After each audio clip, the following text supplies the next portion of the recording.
PL solar लावणार आणि सबसिडीही मिळवून देणार।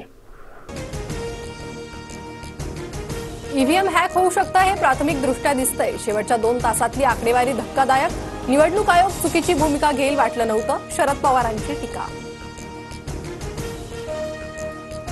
पुन्हा लोक पक्ष सोडतील म्हणून शरद पवार ईव्हीएमवर बोलतायत। पवार जिंकतात तेव्हा ईव्हीएम बरोबर असतं।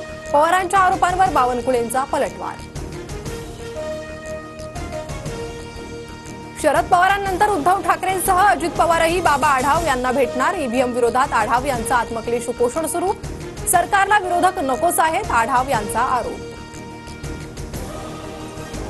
ईव्हीएम हॅक करता येतं, मी इंजिनियर असल्यानं मला माहिती, महादेव जानकरांचं मोठं वक्तव्य। ईव्हीएम मध्ये घोटाळा झाल्यानं महायुतीच्या जागा आल्या, जानकरांचा आरोप। मुख्यमंत्री भाजपकडे गेल्यास आम्हाला गृह खातं मिळावं, शिंदे मुख्यमंत्री असताना गृह खातं फडणवीसांकडे होतं, संजय शिरसाट यांचं विधान। मोठ्या नेत्यांची चर्चा सुरू, मंत्रिपदाची चर्चा अशी माध्यमातून करायची नसते, शिरसाटांच्या वक्तव्यानंतर बावनकुळेंची प्रतिक्रिया। गृह खातं मिळालं तरच शिंदे उपमुख्यमंत्री राहणार, सूत्रांची माहिती। गृह खातं न मिळाल्यास शिंदे दुसऱ्याला उपमुख्यमंत्री करण्याची शक्यता, मात्र भाजप शिंदेंना गृहमंत्री पद देण्यास तयार नाही।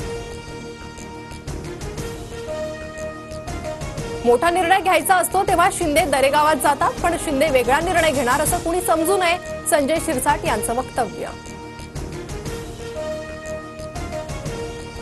मोठा निर्णय घेण्यासाठी हिंमत लागते, ईडी सीबीआयचं भय असणारे मोठा निर्णय घेऊ शकत नाही, शिवसेना फोडल्यानं मेहरबानी म्हणून मुख्यमंत्री पद दिलं, संजय राऊतांची टीका। एकनाथ शिंदेंचं मानसिक संतुलन बिघडलंय, शिंदेंच्या डोळ्यात चमक नाही, चेहराही पडलाय, राऊतांची टीका। तर शिंदेंना कुणी शब्द देऊन फिरवलाय का, राऊतांकडून शंका व्यक्त। मानसिक संतुलन कुणाचं बिघडलंय हे निकालानंतर कळालंय, आम्ही लाचारीसारखे नाटकं करणार नाही, शिरसाटांचा संजय राऊतांना प्रत्युत्तर। बहुमत असूनही सरकार स्थापन होत नाही हे अशोभनीय, मतं सेट केली आहेत यावर आधी विश्वास बसत नव्हता पण आता बसतोय, शरद पवारांची टीका। सोलापुरातील मार्कडवाडीमध्ये 3 डिसेंबरला बॅलेट पेपरवर मतदान होणार, निकालावर जानकर समर्थकांचा आक्षेप, तपासणीसाठी बॅलेट पेपरवर चाचणी मतदान घेण्याचा ठराव। महाराष्ट्रातील 24 उमेदवारांच्या फेरमतमोजणीसाठी अर्ज, विरोधकांची ईव्हीएम विरोधात मोहीम सुरू, काही मतदारसंघात सत्ताधाऱ्यांकडूनही ईव्हीएम मशीनच्या पडताळणीची मागणी। माझ्या नावाची मुख्यमंत्री पदासाठी होणारी चर्चा निरर्थक, समाज माध्यमांमधून होणारी चर्चा कपोलकल्पित, मुरलीधर मोहोळ यांच्याकडून स्पष्ट।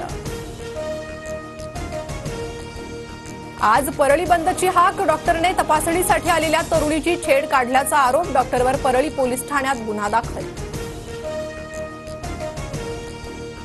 गेल्या काही दिवसांपासून पुणे शहर आणि परिसरात थंडीचा जोर, महाबळेश्वर लोणावळ्यापेक्षा पुण्यातील तापमान कमी, महाबळेश्वरमध्ये 10.5 तर पुण्यात 9.5 तापमानाची नोंद। मुंबईकरांचा प्रवास आरामदायी आणि सुखकर होणार, 300 नव्या लोकलचं मुंबईकरांसाठी गिफ्ट, वसईमध्ये मेगा रेल्वे टर्मिनल उभारणार। मध्य आणि हार्बर रेल्वे मार्गावर उद्या मेगा ब्लॉक, रेल्वे रूळ, सिग्नल यंत्रणा आणि अभियांत्रिकी कामं करणार, तर पश्चिम रेल्वेवर मरीन लाईन ते माहीम रात्रकालीन ब्लॉक। पुणे महानगर प्रदेश विकास प्राधिकरणाकडून 1337 शिल्लक सदनिकांसाठी लॉटरी, अर्ज करण्यासाठी 15 डिसेंबरपर्यंत मुदतवाढ।